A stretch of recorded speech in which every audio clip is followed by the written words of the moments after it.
Regarde autour de toi. Tout le monde est occupé. Des notifications qui explosent, des flux d'informations infinis, des opinions partagées à la vitesse de la lumière. On se sent intelligent parce qu'on consomme. On lit un titre, on écoute un podcast, on regarde un résumé vidéo, on collectionne les faits comme des trophées. Mais alors, pourquoi tant de gens intelligents se sentent-ils coincés ? Pourquoi les mêmes problèmes reviennent-ils sans cesse ? Pourquoi nos débats tournent-ils en rond ? La réponse n'est pas dans la quantité d'informations que tu absorbes, c'est dans la discipline avec laquelle tu la traites. C'est ça, la discipline intellectuelle. Un ensemble d'habitudes contre-intuitives que seulement 1% des gens pratiquent activement. Ce ne sont pas des génies, ce sont des architectes de leur propre esprit. La plupart d'entre nous vivons avec les réglages par défaut de notre cerveau. Notre esprit est programmé pour l'efficacité, pas pour la vérité. Il adore les raccourcis appelés biais cognitifs. Le plus célèbre ? Le biais de confirmation. Tu as une opinion, disons que tu penses que le café est bon pour la santé. Que fais-tu ? Tu cherches bienfait du café, ton cerveau ignore les 100 d'articles qui disent le contraire et se réjouit des 5 qui confirment ce que tu croyais déjà. Tu ne cherches pas la vérité, tu cherches à avoir raison. Le top 1% fait l'inverse. Première habitude, il chasse activement la réfutation. Au lieu de demander « Comment puis-je prouver que j'ai raison ?», il demande « Comment pourrais-je me tromper ? Quelle est l'information la plus forte qui contredit ma croyance ?» C'est inconfortable.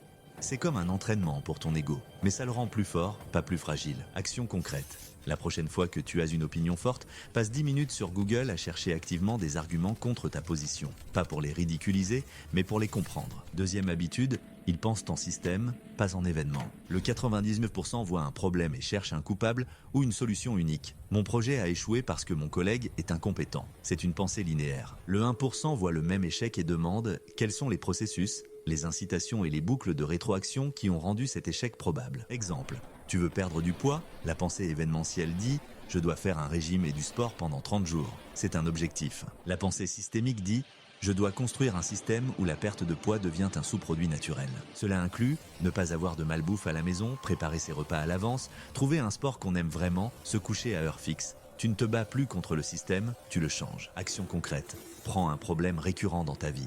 Au lieu de chercher une solution, dessine le système qui le produit. Qui est impliqué ?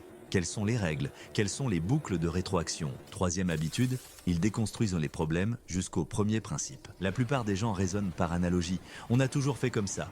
Ou mes concurrents font ça, donc je dois le faire aussi. C'est une photocopie de la pensée de quelqu'un d'autre. Ça peut marcher, mais ça n'amène jamais à une véritable innovation. La pensée par premier principe, popularisée par Elon Musk, consiste à décomposer un problème en ses vérités les plus fondamentales. Exemple, le coût des batteries, l'analogie disait « les batteries sont chères et le resteront ». Les premiers principes demandent « de quoi est faite une batterie ?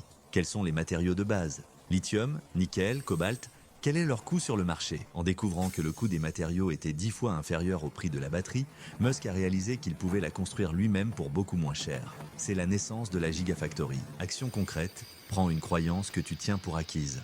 Par exemple, pour avoir une carrière réussie, il faut un diplôme universitaire. Décompose-la. Qu'est-ce qu'un succès ? Argent ? Impact ? Bonheur ? Qu'est-ce qu'un diplôme ? Preuve de connaissance, réseau, discipline, y a-t-il d'autres moyens d'obtenir ces éléments de base ? Quatrième et peut-être la plus importante habitude, il cultive l'humilité intellectuelle. L'effet Dunning-Kruger nous enseigne que les incompétents sont souvent les plus sûrs d'eux, car ils ne savent même pas ce qu'ils ne savent pas. L'humilité intellectuelle, c'est la conscience des limites de ta propre connaissance. C'est être capable de dire les 3 mots les plus puissants. Je ne sais pas. Dans une dispute, le 99% cherche à gagner, à prouver son point. Le 1% cherche à apprendre. Leur objectif n'est pas d'avoir raison, mais d'arriver à la meilleure conclusion possible, même si ça veut dire changer d'avis. Ce n'est pas de la faiblesse, c'est le summum de la confiance en soi. C'est la confiance que ton identité n'est pas attachée à tes opinions actuelles. Action concrète, la prochaine fois que quelqu'un te contredit, au lieu de préparer ta réponse pendant qu'il parle, écoute avec l'intention de comprendre. Pose la question,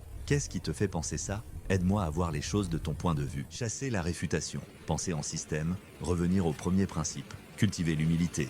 Ces 4 habitudes ne sont pas des talents innés, ce sont des muscles mentaux. Au début, leur entraînement est douloureux, contre-intuitif. Tu auras l'impression d'être plus lent, moins certain. C'est normal, tu es en train de passer du mode automatique au mode manuel. Tu remplaces la vitesse par la profondeur, la certitude par la clarté. La discipline intellectuelle n'est pas de savoir beaucoup de choses. C'est de bien savoir comment tu sais ce que tu sais. C'est la différence entre être un simple passager de tes pensées et en devenir le pilote. La question n'est pas de savoir si tu es assez intelligent. La question est, es-tu assez courageux